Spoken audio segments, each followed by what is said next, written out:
Today is Friday, November 19th. We'll tell you about a new nonpartisan report into Democrats' $2 trillion social spending bill and how lawmakers are expected to vote on it today. Also, a case that got the attention of celebrities, politicians, and spiritual leaders. What happened to a man on death row? Plus, how American automakers are now dealing with a global chip shortage. The most and least reliable cars for 2022. And how Nike is joining the metaverse.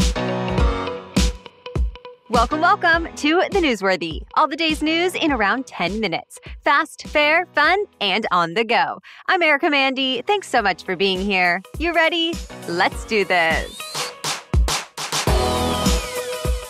After months of negotiating, it looks like lawmakers on Capitol Hill are finally ready to vote on Democrats' massive social spending and climate bill.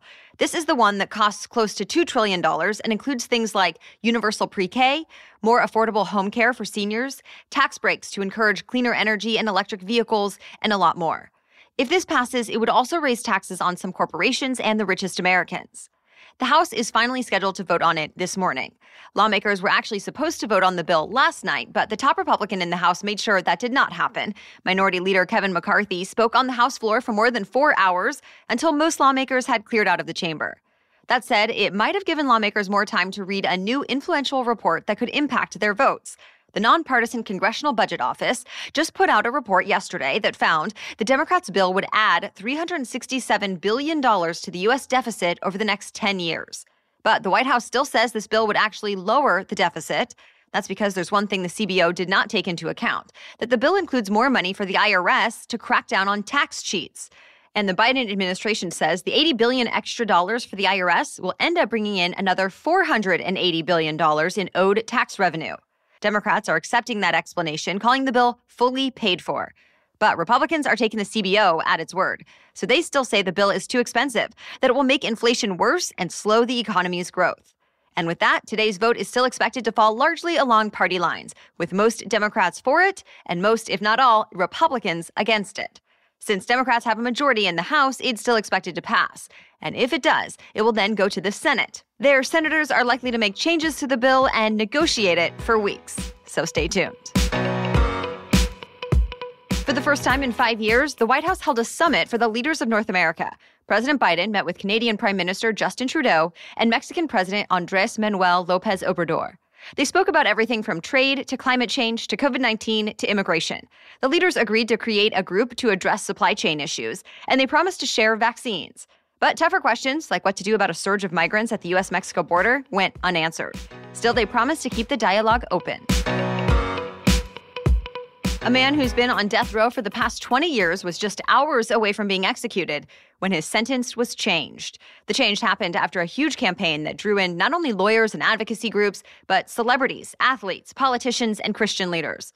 So to explain how we got here, let's start at the beginning. Back in 1999, Julius Jones was a 19-year-old student at the University of Oklahoma when he was arrested for murder. But he had an alibi and always insisted he was innocent. Jones and his lawyers have raised a lot of issues with the case, like alleged misconduct by prosecutors and a racial bias among his jury. Plus, they say new evidence confirms another man admitted to the murder. Jones got more attention a few years ago when an ABC documentary series called The Last Defense featured his case. More than 6.5 million people signed an online petition recently asking Oklahoma's governor to prevent his execution. Hundreds of students walked out of school to protest in support of Jones. Several celebrities like reality star Kim Kardashian West, actress Kerry Washington, basketball player Steph Curry, and more publicly came to Jones's defense. And Christian pastors called on people to boycott Oklahoma if the execution really happened. Well, yesterday, just before Jones was set to be put to death, Oklahoma's governor did reduce his sentence to life in prison instead of the death penalty. Many of Jones's supporters celebrated, but not everyone is happy about the decision. Oklahoma's attorney general says the governor should have trusted the work of the investigators, prosecutors, jurors, and judges who all decided Jones was guilty. Plus, there's the family of the man who was murdered all those years ago. They say they believe Jones did it and that all this attention has caused them even more pain. Meanwhile, Jones's family says they'll keep fighting until he is totally free. To be continued. The IRS is now focusing a lot of effort on cyber crimes. The agency put out a report this week that says it seized $3.5 billion worth of cryptocurrency in the last year. The money was all linked to scams, tax fraud, money laundering, and other crimes. And cryptocurrency made up 93% of all the assets the IRS tracked down. One top IRS investigator told Bloomberg he expects this trend to continue next year. And next year, the IRS is even launching a new data center in Northern Virginia to specialize in this. The IRS also just got some new help from Congress. The bipartisan infrastructure package that just passed requires crypto trading platforms to report transactions to the IRS. More news in just a moment, but let's take a quick break because this episode is brought to you by BetterHelp. A 2021 Pew Research survey found many Americans are still dealing with mental health difficulties in the second year of the pandemic. It shows about 1/3 of U.S. adults report at least occasional sleeplessness or anxiety in the past week. And whether it's the pandemic or something else entirely that's interfering with your happiness, you can do something about it. BetterHelp will assess your needs and match you with your own licensed professional therapist. They have counselors who are specialized in stress, anxiety, sleeping, trauma, grief, anger, relationships, and so much more. And everything stays confidential. You can send a message to your counselor anytime, plus schedule weekly video or phone sessions if you want to. I want you to start living a happier life today. And as a listener, you'll get 10% off your first month by visiting betterhelp.com/newsworthy. Join more than 1 million people who have taken charge of their mental health.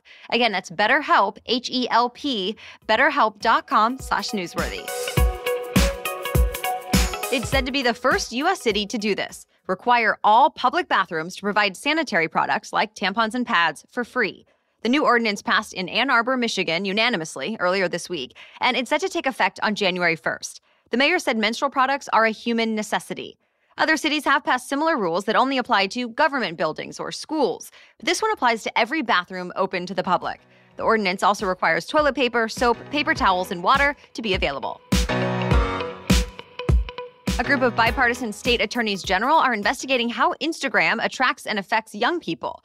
Prosecutors from at least 10 states are involved, including California, Florida, Kentucky, Nebraska, New Jersey, and more. They want to look into whether Instagram's parent company, Meta, previously known as Facebook, violated consumer protection laws and put the public at risk. Remember, leaked internal research showed Instagram made body image issues worse for some teen girls. But a Meta spokesman said the latest investigation is based on a misunderstanding of the issues that also affect other social media platforms, too. Detroit's two biggest automakers are handling a global chip shortage by designing their own.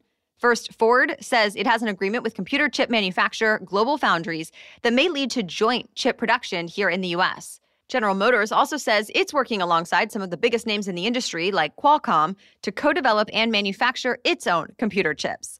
Remember, the computer chip shortage has been going on for more than a year now, and it's especially taken a toll on the auto industry. Even if people want to buy certain cars, automakers are having a hard time producing as many as they want. Yet the demand for these computer chips is only increasing. Cars are becoming more and more sophisticated, so they use chips for everything from touchscreens to software. In fact, one Ford executive said computer power is the new horsepower. And a GM exec expects cars to use double the number of semiconductor chips in the next several years. Oh, and one more note. Bloomberg is reporting that Apple wants to launch a self-driving electric vehicle of its own in 2025 and that it would use a custom chip designed by its team. But at this point, Apple is not saying anything about it. What is the most reliable car in 2022?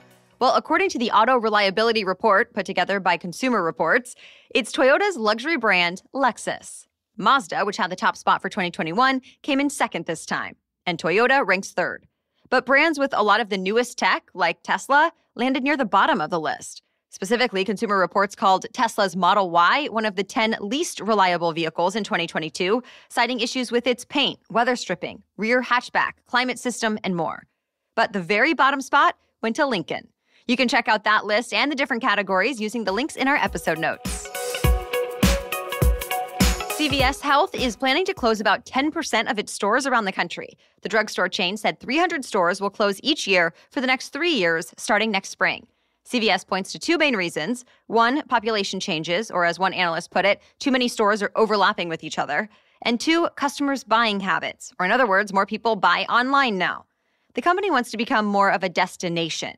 So while CVS is cutting back on the number of stores, it's actually expanding the types of healthcare services it offers.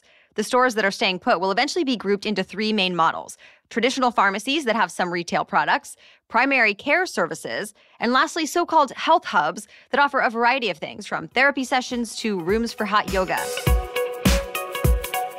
Sports giant Nike is the latest company to enter the metaverse. Nike is partnering with Roblox to create a virtual world called Nike Land.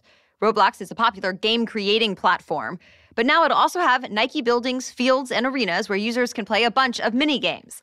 One analyst told CNBC this could help Nike introduce its brand to young kids early and to test out products in the virtual world before bringing them to real life.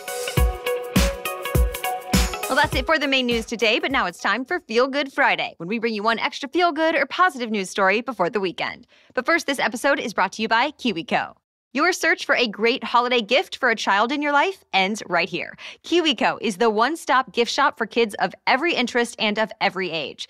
Kids can discover the engineering and mechanics behind everyday objects, the science and chemistry of cooking, brand new art and design techniques, and more. Plus, what kid would not love getting a package in the mail just for them?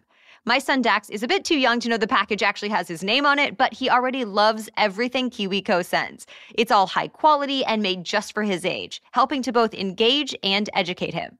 And for older kids, KiwiCo projects can really help spark that creative confidence for ongoing experimentation and give them a sense of accomplishment. This holiday, do not just teach kids how to buy, teach them how to build. Give them a gift of a hands-on holiday with a KiwiCo subscription and celebrate a love for hands-on learning all year long. Get 50% off your first month plus free shipping on any crate line with code NEWSWORTHY at kiwico.com. That's 50% off your first month at KiwiCo, KIWICO, kiwico.com, promo code NEWSWORTHY. Now back to Feel Good Friday. A 17-year-old student is making a difference for deaf people across the country. When Mariela Sato realized how few TV shows and movies offered versions with American Sign Language, she decided to do something about it. In fact, the BBC cited research by a disability charity, Scope, that found many streaming platforms offer closed captions, but not sign language. So Mariela created a new app called Sign Up and says it's revolutionizing those captions. Instead of just written words at the bottom of the screen that can move quickly and be hard to follow, the Sign Up app actually shows an interpreter appearing in a box in the corner of the screen using American Sign Language once the film starts playing. The parents of an 8-year-old boy who uses the app say it's amazing to see their son light up like never before while watching TV and movies on streaming channels. They say captions alone just weren't enough for him to get much from the stories. A teacher at a school for deaf children also says the app creates a level playing field and allows children to understand what's happening like any hearing child does. The Sign Up app is available in the U.S. as a Google Chrome extension. All right, we'll be back tomorrow with our special edition Saturday episode. We're talking about the parts of the new bipartisan infrastructure law that could impact you the most and when you might feel the effects of it. Then we'll be back on Monday with your next news roundup. For now, thank you so much for listening and have a great day.